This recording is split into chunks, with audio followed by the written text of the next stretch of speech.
आपके नाम को ऊंचा उठाते हैं, आपके नाम को महिमा देते हैं राजा। इस समय हम आपके सम्मुख आते हैं खुदावंद बाप। प्रभु होने दे खुदावंद, आपके वचन का प्रकाशन हमारे जीवन में चमकने दीजिए खुदावंद। हमारी आत्मिक आंखें खोलिए, हमारा आत्मिक मन खोलिए प्रभु, ताकि आपके वचन का भेद हम प्रभु भली बात ही जान पाए परमेश्वर पिता। होने दे खुदावंद, आज फिर से एक बार हम आपकी उपस्थिति में आते हैं। आप हमसे बोलिए, बातचीत कीजिए। धन्यवाद देते हैं, सारी महिमा आपको देते हैं प्रभु यीशु के सामर्थ्य मीठे नाम में मांगते हैं, आमीन। Hallelujah, praise the lord, hallelujah. So आज प्रभु भोज है और पहला रविवार है नवंबर मंथ का, और कितने लोग रेडी है प्रभु भोज के लिए? आमीन, हालेलुया।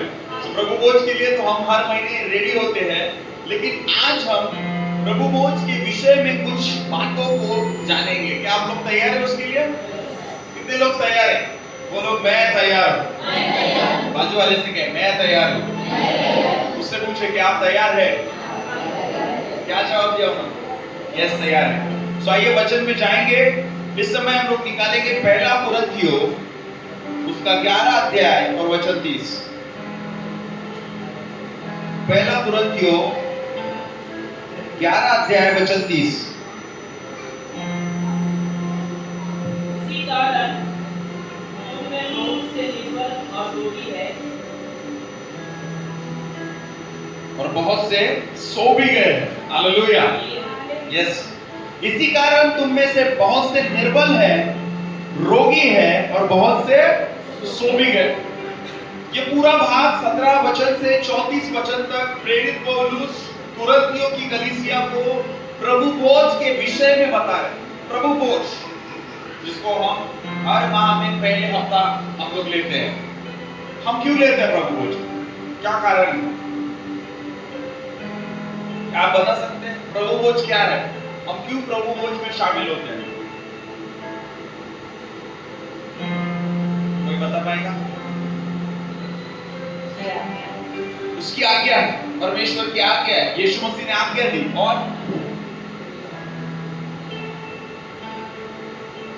और क्यों? देखिए, हम जो चीजों को कर रहे हैं वो हम क्यों कर रहे हैं उसे हमें पता होना बहुत ही आवश्यक है। अगर हमें पता नहीं होगा कि वो चीज हम जो कर रहे हैं, जो प्रभु भोज हम ले रहे हैं, उसको हम क्यों ले रहे हैं, तो ये पहले जैसा हो जाएगा। पहले के जीवन में भी हम क्या करते थे? रूढ़ी परंपरा का पालन करते थे। शनिवार को निकलना नहीं है, मंगलवार को ये नहीं खाना है ना? 9 दिन ये नहीं करना है, 15 दिन वो नहीं करना है। समझ रहे आप, है ना? सो अगर मैं और आप प्रभु में आने के बाद भी हम नहीं जानते कि हम ये क्या कर रहे हैं, कि हम क्यों ले रहे हैं, तो ये सब कुछ करना क्या हो जाएगा? व्यर्थ हो जाएगा। सो आपने उत्तर दिया कि प्रभु की आज्ञा है, यीशु मसीह ने आज्ञा दी है। बहुत अच्छी बात आपने बताई कि सचमुच प्रभु की आज्ञा है। प्रभु ने कहा है कि मेरे स्मरण के लिए यही किया करो। अब मैं आपका ध्यान इस भाग की ओर आकर्षित करना चाहूंगा जहां पर लिखा है, इसी कारण तुम में से बहुत तेरे निर्बल, रोगी और बहुत से सो भी गए। अगर आप इस पूरे संदर्भ को पढ़े तो आपको एक बात समझ में आती है। अगर उसके ऊपर वाला वचन 29 वचन को, क्योंकि जो खाते पीते समय प्रभु की देह को ना पहचाने, वो इस खाने और पीने से अपने ऊपर दंड लाता। सो अगर हम उसकी देह को नहीं पहचानते हैं, खाने पीने के समय हम उसको नहीं पहचानते हैं, जो नहीं जान रहे हैं, अगर आप जान नहीं पा रहे कि आप क्या कर रहे हैं, किस बात में आप शामिल हो रहे हैं, तो ये उनके लिए अगला वचन है कि इसी कारण इस एकमेव कारण की वजह से तुम में से बहुत ही निर्बल, रोगी और बहुत से सो भी गए हैं। इसका मतलब यह है कि अगर मैं वचन को इस प्रकार से कहूं कि अगर हम पहचानते हैं खाते और पीते समय कि हम क्या खा रहे हैं, हम क्या पी रहे हैं, तो इसके द्वारा हमारे जीवन में बल आएगा, हम रोगी नहीं रहेंगे और हम एक लंबे जीवन को जीने पाएंगे। Hallelujah, hallelujah, hallelujah, hallelujah. बल्कि हमारे लिए एक विधि है कि मैं मसीह हूं और विश्वास करता हूं, चर्च जाता हूं तो मुझे लेना ही पड़ेगा। या फिर सब लोग लेते हैं और मुझे भी विचार आया कि मैं भी इसे लूंगा, और मैंने पूछा कलीसिया में कि मुझे ये कब मिलेगा, तो किसी ने कहा कि आप जब बपतिस्मा लेंगे तब मिलेगा। तो मैंने उसके लिए बपतिस्मा लिया कि ये तो सबको मिल रहा है, मुझे नहीं मिल रहा है ना। आप समझ रहे कि ये कोई प्रसाद है ना, सबको मिल रहा है, भाई मुझे तो नहीं मिल रहा है, और मैं इस कारण से बपतिस्मा ले रहा हूं और उसे ग्रहण कर रहा हूं कि वो मुझे भी मिलना चाहिए। ये एक गलत प्रकाशन है। लेकिन जब आप उसको समझेंगे कि प्रभु भोज के पीछे की सामर्थ क्या है, परमेश्वर की मनसा क्या है, आप आश्चर्यचकित हो जाएंगे। Hallelujah, hallelujah. कितने लोग जानना चाहते हैं? आमेन। तो थोड़ा समय हम इस प्रभु भोज के अध्ययन में जाएंगे। प्रभु भोज ना बल्कि नए नियम में इंट्रोड्यूस किया गया प्रभु यीशु के द्वारा, लेकिन पुराने नियम में भी इसकी छाप हमें मिलती है। अगर आप दाऊद को देखेंगे तो दाऊद ने भजन 23 में प्रभु भोज के विषय में इनडायरेक्टली वहां पर लिखा हुआ है। भजन 23 जो कई बार बच्चों को और हमें याद होता है। भजन 23 क्या है? यहोवा मेरा चरवाहा है। उसमें कुछ लाइन्स है जो इंडिकेट करती है प्रभु भोज की ओर। हम लोग जाएंगे भजन संहिता 23, निकालेंगे सभी लोग। भजन संहिता 23 सभी लोग निकालेंगे। 5वां वचन,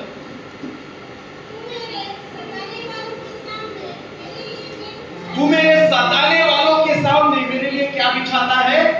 मेज बिछाता है, मेज। और अब हम वापस आते नए नियम में। यीशु मसीह ने उस मेज को लगाया अपने शिष्यों के चारों ओर, और रोटी ली और तोड़ी और उन्हें दी और कहा कि ये मेरी देह है, और बियारी में से कटोरा भी लिया और दाखरस उसमें था और कहा कि ये मेरा लहू है। हालेलुया। यहां पर ये प्रकाशन दाऊद के पास में भी आ रहा है, और वो कहता है, आगे वचन में लिखा है, मेरा कटोरा उमड़ रहा है। हालेलुया। तो ये प्रकाशन ना बल्कि नए नियम के अंदर में दिया गया, लेकिन इसकी छाप हमें पुराने नियम में भी देखने को मिलती है। अब सबसे पहली बार हम प्रभु भोज को कहां पर देखते हैं? उत्पत्ति की पुस्तक, उत्पत्ति में आएंगे 14 अध्याय में। उत्पत्ति 14 उसका 18 से हम आगे पढ़ेंगे, 18 से 20 तक। उत्पत्ति 14 18 से लेके 20 तक। उसी दिन यहोवा ने अब्राहम के साथ यह वाचा बांधी। नहीं, 18 से। तब शालोम का राजा, 14 का 18 वचन। तब शालोम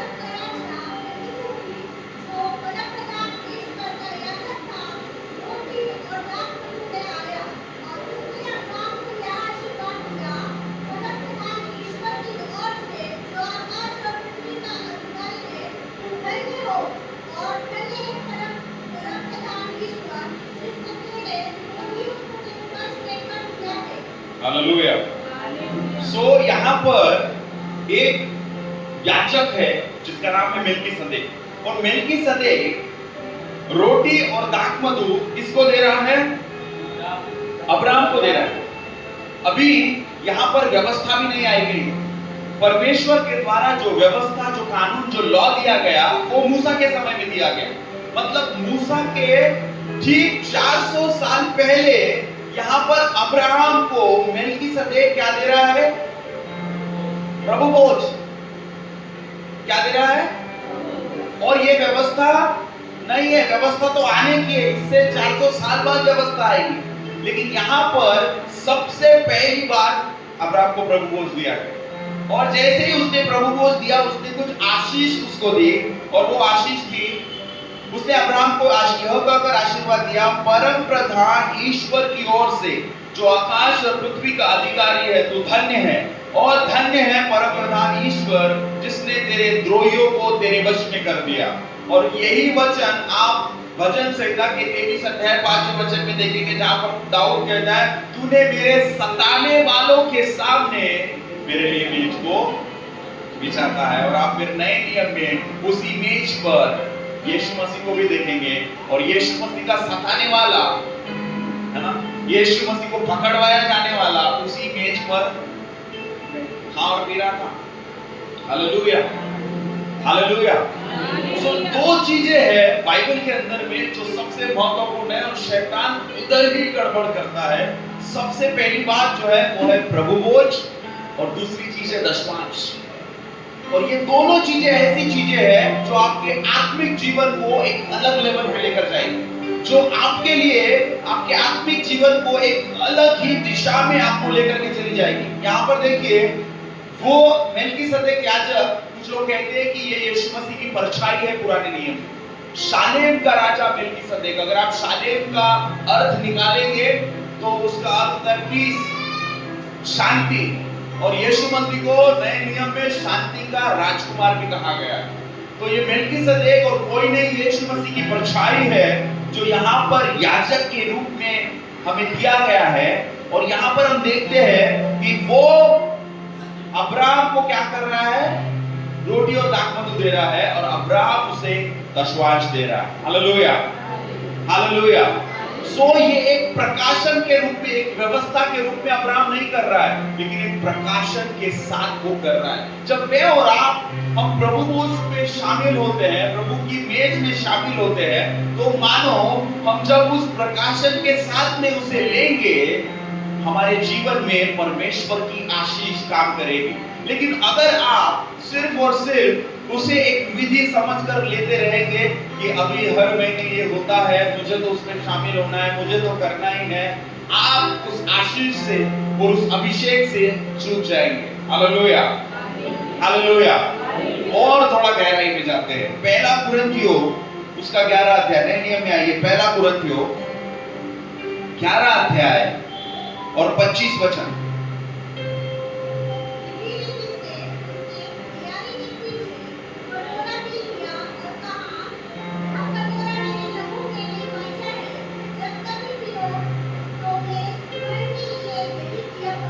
सो इसी रीति से उसने बियारी के पीछे कटोरा भी लिया और कहा, यह कटोरा मेरे लहू में नई वाचा है, मेरे लहू में नई वाचा है, मेरे लहू में नई वाचा है। सो एक पुरानी वाचा मूसा के समय में इस्राएलियों के साथ बांधी गई थी, और एक नई वाचा परमेश्वर ने यीशु मसीह के द्वारा नए नियम में बांधी। पुरानी वाचा हमें दोषी करार देती है, व्यवस्था हमें पापी ठहराती है, लेकिन नई वाचा के साथ मैं और आप परमेश्वर की धार्मिकता बन जाते हैं। हालेलुया। कई बार शैतान हमारे जीवन में प्रवेश करता है और कुछ बातों को लेकर के आता है और आपको हमेशा प्रभु भोज से वंचित कर देगा। कई बार आपको लगेगा कि मैं तो क्या हूं, मैं तो एक पापी व्यक्ति हूं, मेरे से बहुत गुनाह हुए हैं, तो मुझे क्या करना चाहिए, उस पवित्र विधि से, उस प्रभु भोज से क्या करना चाहिए, दूर ही रहना चाहिए। और शैतान बार बार आपको अपने पापों के बारे में याद दिलाएगा। लेकिन यीशु मसीह ने क्या कहा, जब तुम मेरी मेज के पास आओ तो किसका स्मरण करो, अपने पापों का कि यीशु का स्मरण करने के लिए कहा। प्रभु ने कहा कि मेरा स्मरण करो। हालेलुया। वो कलवरी के क्रूस पर मारा गया और उसने हमारे सारे पापों को धोकर हमें धर्मी बना दिया। अब हम धर्मी बनने वाले नहीं हैं। पुराने नियम में हम स्वयं अपने कार्यों के द्वारा, हम अपने जीवनों के द्वारा धर्मी कहलाए जाते थे, धर्मी ठहराए जाते थे। हमें अगर हम किसी एक बात में चूक जाते तो हम कभी भी धर्मी नहीं कहलाए जाते। लेकिन जहां पर हम नए नियम में आ गए, अब हम विश्वास के द्वारा हम धर्मी कहलाए जाते हैं। Hallelujah, hallelujah.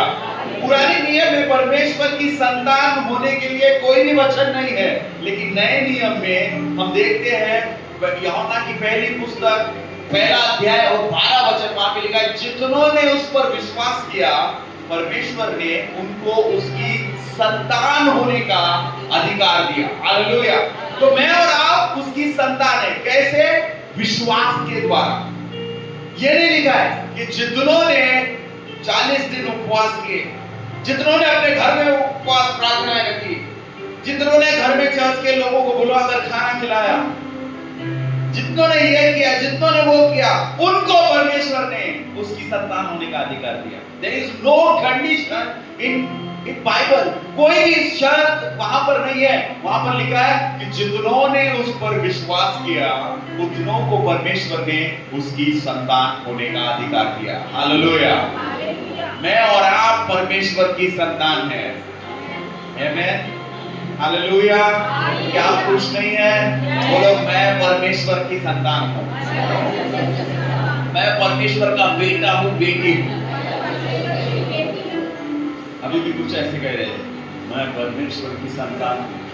इतना दुख में, इतना सदमे में है, क्यों मैं परमेश्वर की संतान है? क्या आपको खुशी नहीं है? परमेश्वर ने आपको अपनी संतान कहा है। Hallelujah, hallelujah. कितने उसकी संतान है? वो जोश गए, हालेलुया। मैं और आप उसके बेटे और बेटियां हैं।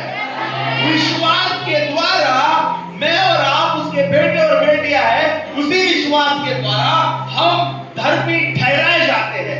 शैतान जिस भी शब्द आपके जीवन में ये बोले, ये बातचीत करे कि तू पापी है, तूने ये किया, तूने वो किया, शैतान को याद दिला दीजिए कि मैं मेरे कर्मों के द्वारा धर्मी नहीं ठहराया जाता।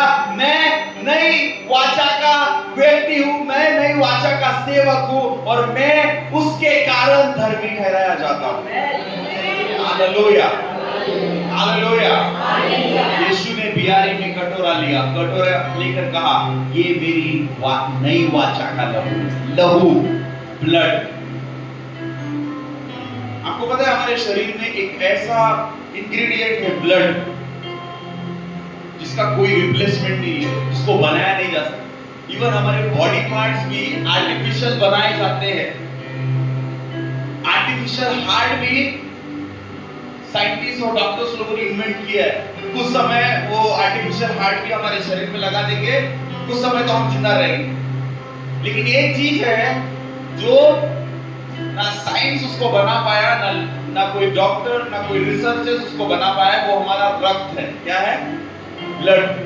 ब्लड को कभी भी बनाया नहीं जा सकता। अगर किसी को ब्लड आवश्यकता है तो तुरंत कुछ केमिकल वगैरह मिला के उसको आधा लीटर ब्लड नहीं देते।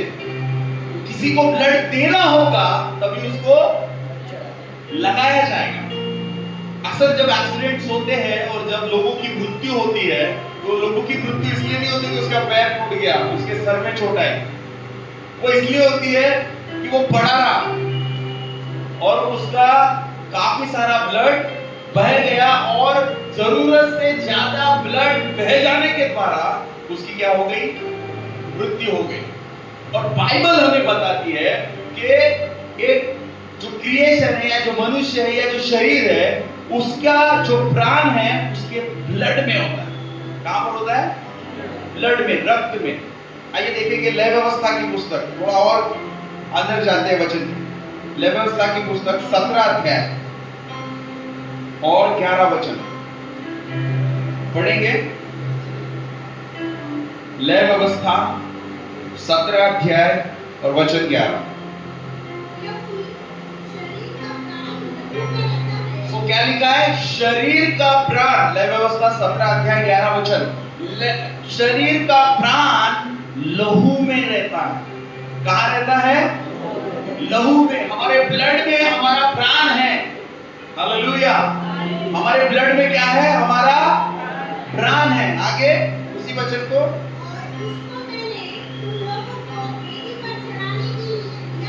हाँ हाँ, प्राण के कारण लोहू से प्रायश्चित होता है। सो हमारा जो प्राण है वो हमारे लहू में है। हालेलुया। इसीलिए अगर किसी को थोड़ी भी चोट आए और उसका रक्त बहना बंद नहीं हो रहा है और काफी ज्यादा खून बह जाए, उसकी मृत्यु हो जाती है। अगर किसी एक व्यक्ति का खून किसी दूसरे व्यक्ति को लगाया गया और अगर कुछ प्रॉब्लम उसके शरीर में, कुछ बीमारी उसके शरीर में है, तो वो बीमारी अब जिसको रक्त लगाया गया है उसके शरीर में भी आ जाएगी। हालेलुया। और ठीक इसका विपरीत कि कोविड में क्या हुआ, कोरोना में थे ना आप लोग? कितने लोग थे कोरोना में? कितने लोग पॉजिटिव थे, पॉजिटिव हुए थे? कितने लोग वहां से बच के निकले जिंदा? ये कैसा सवाल है, बच के निकले तभी तो यहाँ आए। हालेलुया। सो कोरोना में लोगों को प्लाज्मा चढ़ाया जाता है, कोविड पॉजिटिव पेशेंट का, जो कोविड निकल चुका है, जिससे ठीक हो चुका है, उसका ब्लड निकाल के उसका प्लाज्मा एक ऐसे व्यक्ति को लगाया जाता था जिसको अभी वो सरवाइव कर रहा है, कोविड से, कोरोना से सरवाइव कर रहा है। क्यों है उसको लगाया जाता? क्योंकि जिसके शरीर में, जिसको ऑलरेडी कोविड हो चुका है, कोरोना हो चुका है, उसके शरीर में एंटीबॉडीज तैयार हो जाते हैं। हमारे शरीर में एक ऐसा फाइटिंग सिस्टम परमेश्वर ने बनाया है कि कोई भी बीमारी जब उसका प्रवेश करती है शरीर में, तो शरीर उसका विरोध करता है और कुछ समय के बाद उस बीमारी से लड़ने के लिए एंटीबॉडीज हमारे शरीर में तैयार हो जाती है। तो उस व्यक्ति का, जिसको कोरोना हो चुका है, उसका ब्लड लेके, उसका जो प्लाज्मा है वो उस व्यक्ति को लगाया जाता था जो व्यक्ति अभी इसको कोविड है, क्योंकि उसके रक्त में एंटीबॉडीज है, उस बीमारी से लड़ने की ताकत है। और जैसे उसके शरीर में लगाया जाता, उसका कोरोना का प्रभाव कम हो जाता, या फिर वो जल्दी ठीक होता, या फिर उसके अंदर से क्या हो जाता है, वो जल्द से जल्द उसकी रिकवरी हो जाती। हालेलुया। समझ पा रहे आप लोग? नहीं समझ पा रहे है ना? मेडिकल वाले नहीं है, जो मेडिकल फील्ड वाले हैं वो समझ सकते हैं। हालेलुया। कॉन्वेंट प्लाज्मा थेरेपी उसको बोलते हैं। अब ये थेरेपी हम लोगों के भी साथ हुई। किसके साथ में हुई? हमारे साथ कैसे हुई? उस यीशु मसीह का लहू जो बीमारी के ऊपर विजय हुआ, वो लहू जो विजयी लहू है, जिसने शैतान को हरा दिया, जिसने शैतान को कुचल कर रख दिया, जिसने पाप को हरा दिया, जिसने पाप का नामो निशान मिटा दिया, वो सेम लहू, प्रभु यीशु मसीह का लहू, वचन के अनुसार लहू में प्राण है, लहू में जीवन है। हालेलुया। सो हमारा जो जीवन है, हमारा जो प्राण है, वो हमारे लहू में है। यीशु मसीह के लहू में किसका जीवन है?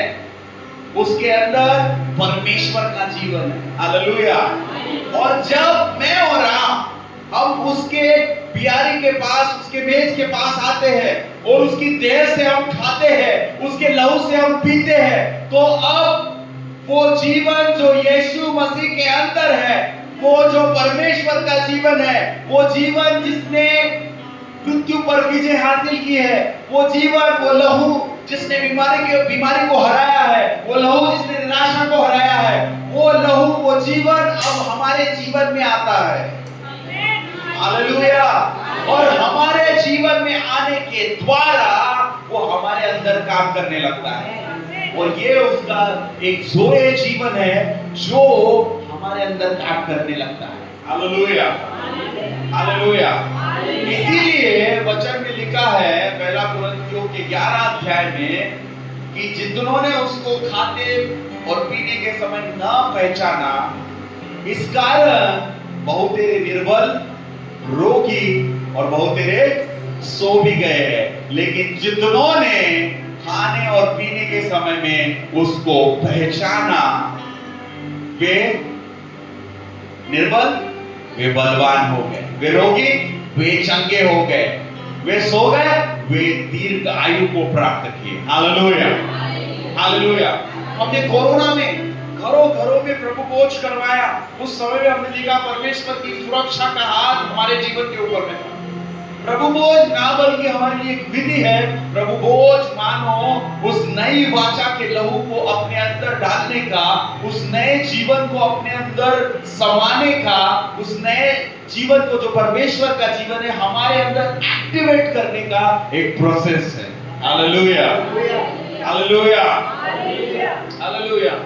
स्वयं यीशु मसीह ने कहा, इस बात को मैं नहीं कह रहा हूं, खुद यीशु मसीह ने इस बात को कहा। हम लोग निकालेंगे यूहन्ना की पुस्तक, ये बहुत ही सामर्थी वचन है जो आपके प्रभु बोझ के प्रकाशन को बदल देगा। यूहन्ना की पुस्तक 6 अध्याय 53 वचन से पढ़ेंगे।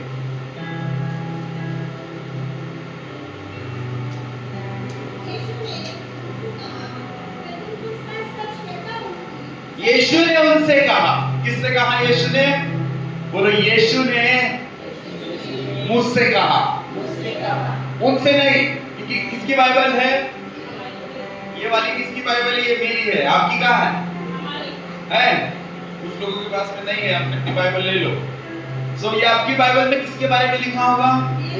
मेरे बारे में, चंद्रेश के बारे में, आपके बारे में। ठीक है, तो क्या लिखा है? यीशु ने कहा, मैं तुमसे सच सच कहता हूं। जब यीशु मसीह कहे मैं तुमसे कहता हूं या सच कहता हूं तब ठीक है, लेकिन यीशु मसीह ने 2 बार कहा मैं तुमसे सच सच कहता हूं। जब किसी बात पे जोर दिया जाता है वो बहुत ही जरूरी होती है। मैं आपको अगर बोल रहा हूं कि अगले रविवार को आपका आना बहुत जरूरी है, उसके बाद बीच में सप्ताह में आप मुझे मिले, मैंने कहा रविवार को आना, इस रविवार को आना आपका बहुत जरूरी है, तो क्या हो गया? आप उसको कैसे लेंगे? नॉर्मली लेंगे या फिर वो आपके लिए एक सीरियस हो जाएगा? जरूरी है। यहाँ पर यीशु ने कहा मैं तुमसे सच सच कहता हूं, कुछ महत्वपूर्ण यहाँ पर है। और वो क्या है? पढ़िए।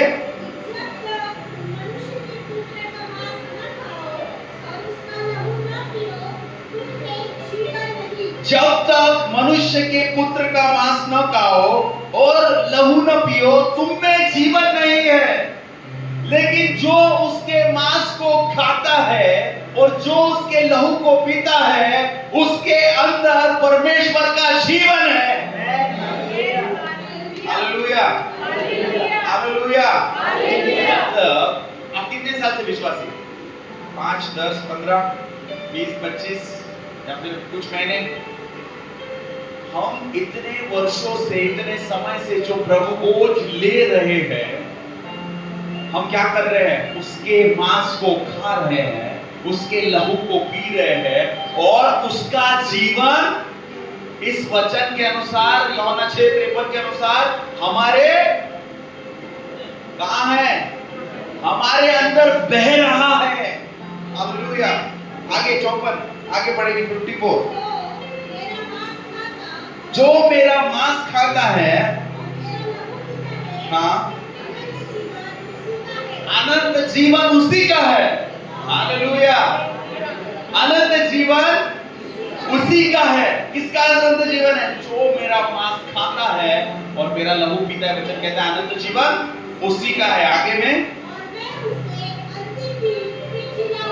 मैं उसे अंतिम दिन फिर जिला उठाऊंगा। आगे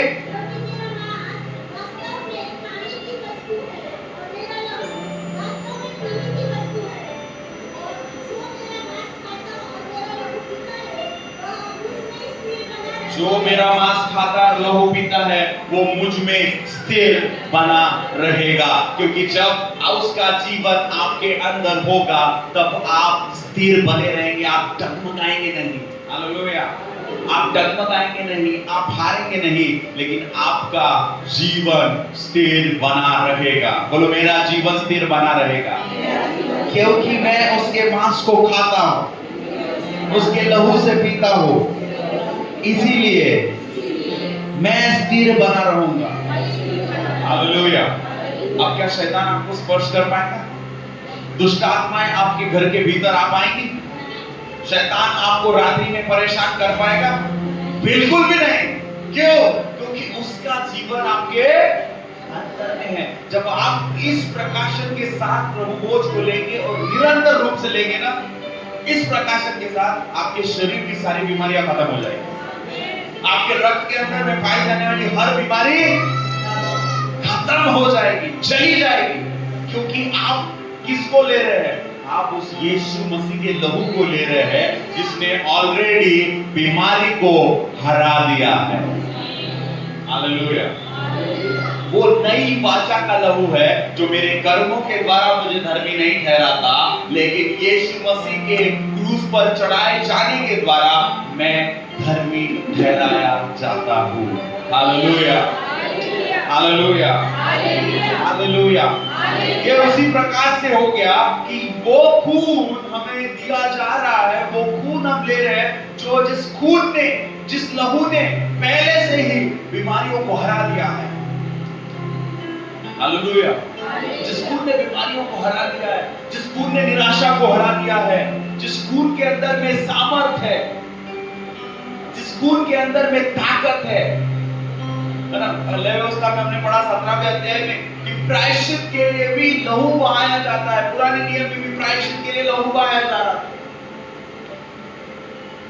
आज भी लोग कई सारे बलिदान चढ़ाते हैं, अलग अलग स्थान पर जाकर के मुर्गे चढ़ाते हैं, बकरे चढ़ाते हैं और अपने लिए कुछ प्राप्त करना चाहे। लेकिन हमारे लिए एक मेमना बलिदान किया गया है 2000 साल पहले, और उसके रक्त के द्वारा मेरे और आपके सारे पाप हमारे धुल चुके हैं। हमें एक नई पहचान प्रभु पे मिली है, और वो नई पहचान हमें इस नई वाचा के लहू में और अधिक मजबूत करती है। ये एक हमारे लिए मानो एक विधि नहीं है, या हमारे बाप दादा ले रहे थे, सबको हमने देखा खाते पीते हुए और हम भी ये कर रहे हैं, बिल्कुल भी नहीं। ये मानो आप उसकी देह में सहभागी हो रहे हो। जब आप उसको ग्रहण कर रहे हो तो आपके ग्रहण करने मात्र से ही आपके अंदर परमेश्वर का जीवन काम कर रहा है, आपके अंदर परमेश्वर का जीवन आ रहा है। वचन में लिखा है, जो मनुष्य के पुत्र का मांस खाता है और उस लहू को पीता है, उसके अंदर जीवन है। हालेलुया। कौन सा जीवन? सोई जीवन, सोई जीवन, वो भरपूरी का जीवन, वो अद्भुत जीवन जो परमेश्वर हमें देना चाहता है। हालेलुया। अब हम वापस चलते हैं पहला कुरिन्थियों की ओर, वापस आएंगे। पहला कुरिन्थियों 11 अध्याय 29 और 30 में आएंगे। अब यहां पर लिखा है कि जो प्रभु की देह को ना पहचाने, ठीक है, प्रभु की देह को ना पहचाने, लेकिन अब हम वहां पर पढ़ेंगे कि अगर कोई प्रभु की देह को पहचाने तो क्या होगा। ठीक है, मेरे साथ में पढ़ेंगे। क्योंकि जो खाते और पीते समय प्रभु की देह को पहचाने, बोलिए मेरे साथ, बोलिए, जो खाते और पीते समय प्रभु की देह को पहचाने। वहां पे क्या लिखा है? न पहचाने। हम क्या पढ़ेंगे? पहचाने, क्योंकि अब हम पहचान रहे हैं किसे हम खा रहे हैं, किसे हम पी रहे हैं। पहचाने तो इस पीने से अपने ऊपर, वहां पे दंड लिखा है, क्या आएगा? दंड आएगा। क्या आएगा फिर? आशीष लाता है। इस कारण खाते पीते समय उसकी देह को पहचानने के कारण तुम में से बहुत से बलवान हो गए हैं, बहुत से चंगे हो गए हैं और बहुत से दीर्घायु को प्राप्त कर चुके हैं। Hallelujah, hallelujah, hallelujah. क्या आप एक लंबा जीवन जीना चाहते हैं तो क्या करना पड़ेगा? आप बाहर जाएंगे तो क्या बताएंगे? ऑर्गेनिक फूड खाना पड़ेगा, एक्सरसाइज करना पड़ेगा, ये करना पड़ेगा, वो करना पड़ेगा। वो सब करने के बाद में भी कुछ लोग समय से पहले उनका वेटिंग टिकट कंफर्म हो जाता है।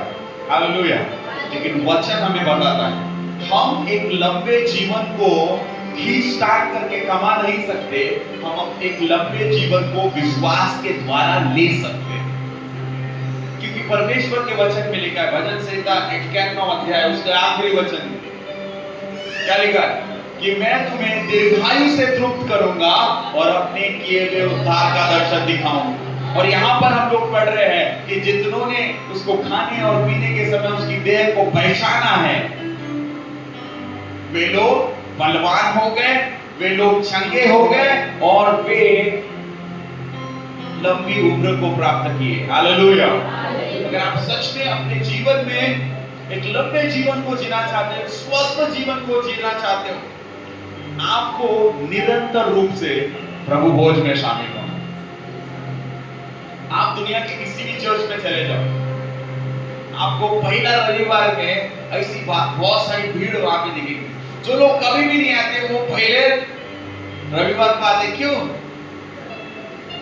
प्रभु भोज के लिए। क्योंकि शायद वो इस सत्य को, इस रहस्य को नहीं समझ रहे, उनको लग रहा है प्रभु भोज है, जाना।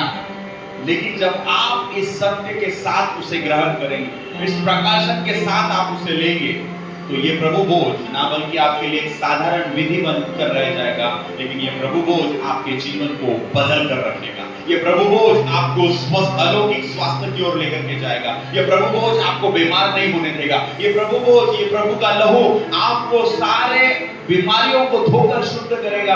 आप देखेंगे, आप अपने जीवन में उस बल को देखने पाएंगे, उस सोई लाइफ को देखने पाएंगे जिसको आप देखना चाहते हैं। हालेलुया।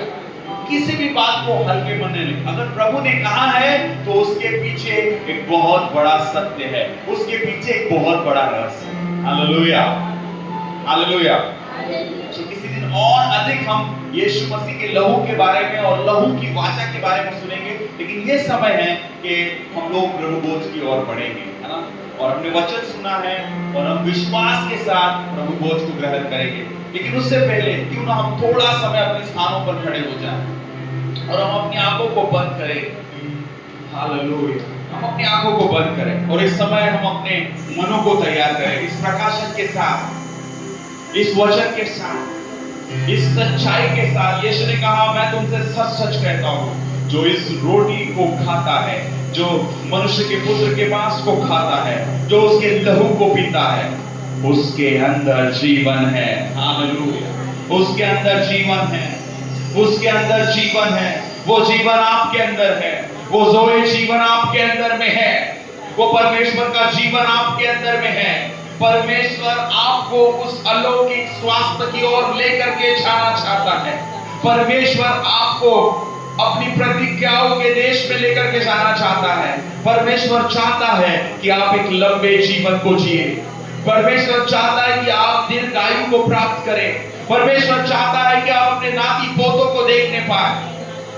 हालेलुया। अपने मन को खोलिए, अपने मन के इस प्रकाशन को अपने अंदर में जाने दें, इस वचन के सत्य को अपने अंदर में जाने दें। प्रभु भोज आपके जीवन के लिए आपको अंदर से बदलने की सामर्थ को रखता है। अगर आप बीमार हैं, मैं आपसे कहना चाहूंगा, अगर आपके शरीर में कोई तकलीफ है, बीमारी है, मैं आपको बताना चाहूंगा, मैं आपसे कहना चाहूंगा, इस विश्वास के साथ प्रभु भोज को ग्रहण करें कि जैसे ही मैं ये रोटी को खा रहा हूं और इस दाखरस को पी रहा हूं, उसके द्वारा मेरे शरीर में उसका ज़ोए लाइफ, उसका ज़ोए जीवन, उसका जीवन, परमेश्वर का जीवन मेरे अंदर में आ रहा है और सारी बीमारियों को खत्म कर रहा है। मैं आपको बताना चाहूंगा, आपको कोई चंगाई की प्रार्थना करने की आवश्यकता नहीं होगी। आप अगले सप्ताह जब आएंगे, चंगाई की गवाही के साथ में आएंगे। हालेलुया। कोई भी इन्फेक्शन आपकी बॉडी में है, कोई भी तकलीफ आपके शरीर में है, इस समय परमेश्वर से कहें, प्रभु मैं आपके वेदी के सम्मुख हूं, मैं आपकी मेज के सम्मुख हूं प्रभु, और आपका लहू प्रभु जिसने मुझे बचाया, मुझे छुड़ाया, मुझे धोया प्रभु, जो मेरे पापों के लिए बहाया गया, अब वही लहू पीने के द्वारा, वही रोटी, वही मांस खाने के द्वारा मैं फिर से आपके उस जीवन में प्रवेश करने पाऊं। परमेश्वर पिता, वो जीवन मेरे अंदर क्रियान्वित होने पाए खुदावंद बाप। Hallelujah. Thank you Jesus. Hallelujah. Thank you lord, thank you Jesus. प्रभु इस आने वाले विधि को हम आपके हाथों में सौंपते हैं, आप अगुवाई कीजिए और होने दे खुदावन, जब हम प्रभु भोज को ग्रहण करते हैं, आपकी महिमा हमारे जीवन में कार्य करते हैं। प्रभु यीशु के सामर्थ्य नाम में प्रार्थना मांगते हैं।